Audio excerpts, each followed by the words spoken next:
this video, I will show you 5 things I would like to have known before 20 years old.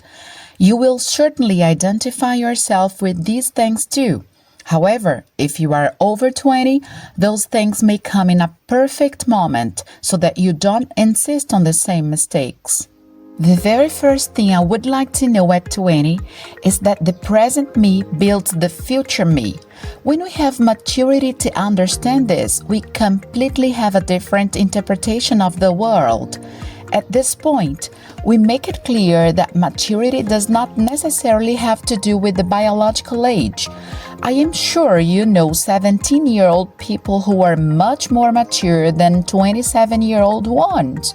However, in a general way, we expect that as time passes by and we acquire more experiences in life, maturity comes together. Nearly 20, I would like to have been taught that all the small decisions and attitudes would build the field for the future. At this age, it is very common to think only about the present, with the idea that life is only here and now, and that it should be lived to its fullest. It is not totally wrong, but thinking this way and taking the future for granted will certainly bring its consequences. Something I have learned in the school of hard knocks is that we can ignore reality, but we can't ignore the consequences of ignoring reality. Is this type of content important for your self-development? Help us sharing more knowledge like this through simple steps. Click the like button, subscribe to our channel, and share this video with one of your friends. I am sure you know someone under 20 who needs this information for a better life. The lack of this perception during the young age is many times due to the immaturity of the prefrontal cortex, which generates the difficulty we have to design future projects and measure consequences. Alcohol, for instance, can inhibit the prefrontal cortex activities and functions. That is why drunk people do things without caring for the results. They make calls they would never do if not drunk.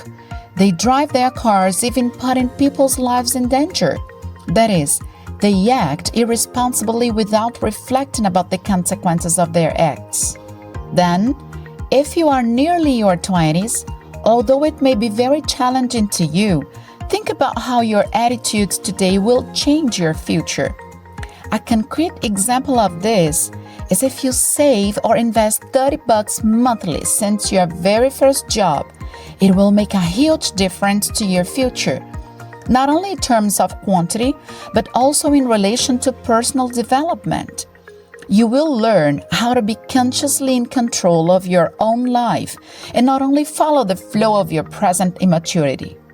The second thing I would like to have known in my early age is that nobody owes me anything. The first time I heard this sentence, I got a little shocked, I confess, because I considered it very rude and tough. However, as the idea was explained and matured in my mind, many things became very clear to me. It is common that we spend most of our times creating expectations on people. We keep expecting consideration, love, friendship, partnership. We treat people nicely and keep expecting exactly the same treatment back. I'm not saying it is wrong to expect good things. I am saying it is not productive or positive to place these expectations on people because you can't control them. Once you place your projections on those around you and you do not receive what you pictured, the tendency is to feel frustrated and angry.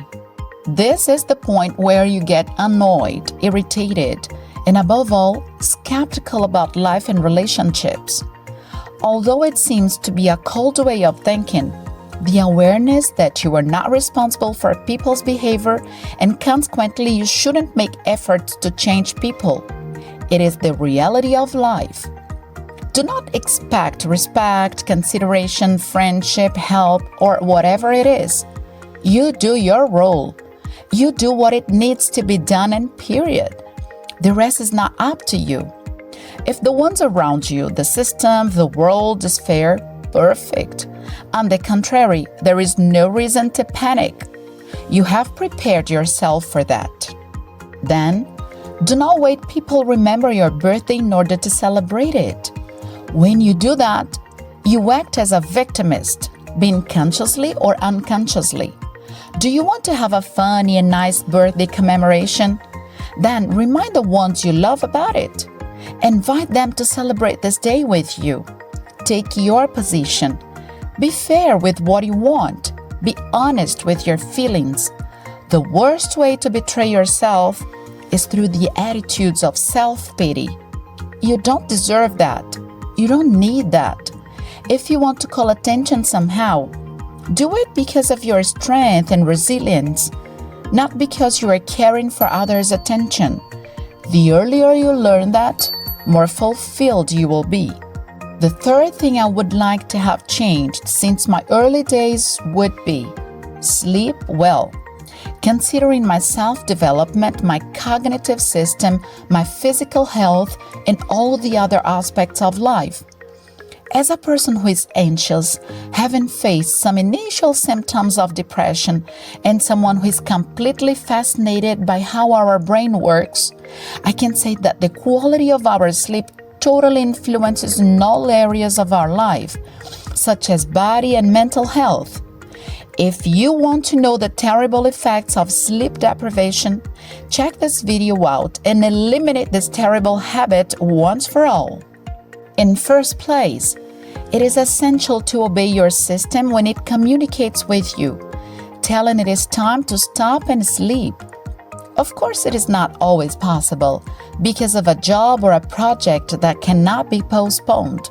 However, in many situations, we ignore the signs of our bodies simply because we want to marathon a TV series or because we will give more attention to the essential activity of scrolling the screen of our phones, observing what people have been doing in the last 24 hours. You will know exactly when it is time to sleep if you are careful with the signs sent. The benefits of sleeping well are incredible. It avoids stress, you get less impulsive, you feel more concentrated and focused, you get more tolerant, you feel lively, and so on. All of these things are explained with detailed information in the video just suggested. The fourth thing I would have done differently was to study more. When I was a little girl, I already used to enjoy reading the books from school and share the knowledge with my parents. However, as time passed by and I grew up, the passion for reading started to fade away. I recall the habit of reading during the pandemic period, and the conclusion is, I should have never stopped. Reading, studying, searching, all of these habits open great doors to us, and the knowledge acquired is one of the few things in life that can't be taken away. When you have good reading habits, you increase your repertoire, not only in terms of words, but also of self-knowledge and self-development. You start seeing the world from a different perspective. It is just like the Plato's cave myth, which mentions the story of a man who had the opportunity to leave the cave and find out he had never accessed the real world, once he only knew shadows of it. Living ignorance is liberating and can lead us to higher levels. If you are interested in knowing more about Plato's cave myth, click this card to see this video. It will help you leave the cave of ignorance in order to dive into reality. When I talk about reading and studying, it does not necessarily need to take place in a formal school, university, or anything like that.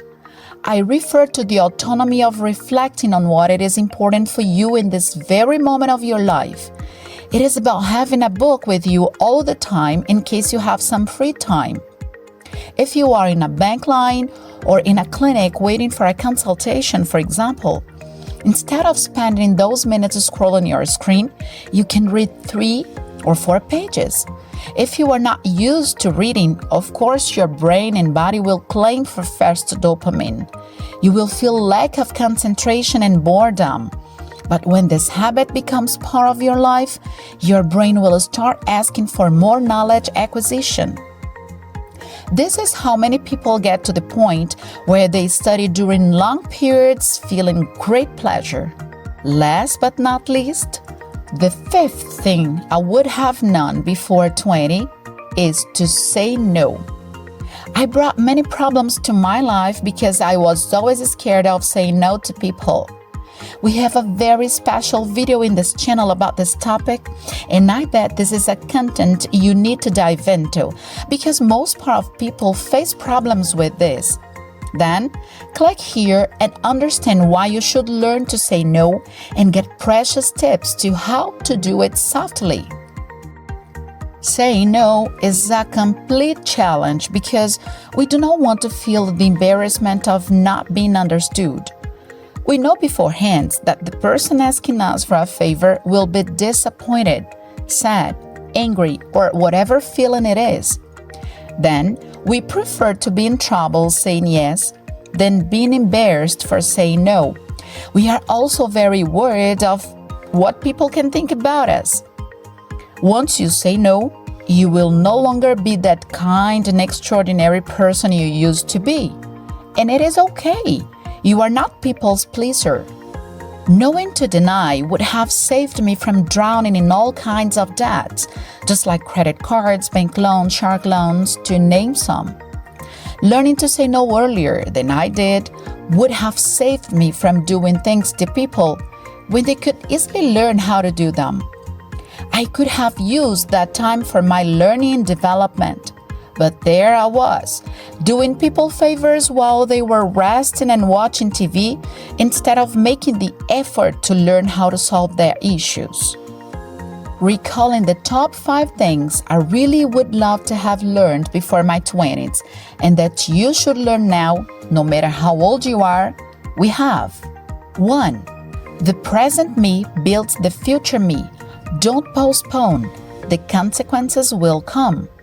2. Nobody owes me anything. Stop putting all your expectations on people. 3. I should not negotiate my sleeping time. Sleeping quality will lead me to achieve my goals. 4. New learning is always welcome, and it will make the difference from most part of people. Then, always have a book or other study material with you. You may have some available time here and there. Don't waste it. 5. Finally, say no can save me from drowning on the idea of pleasing people all the time. Saying yes all the time, and they will act as if it were your obligation. Say no whenever necessary, and they will learn to respect you and your time. Remember, you are a doer, and as a doer, you follow your path to a better life. This is the target. The channel that leads you to be a better person and hit the target to a better life. If this video helped you somehow, then subscribe, click the like button, and share it with a friend.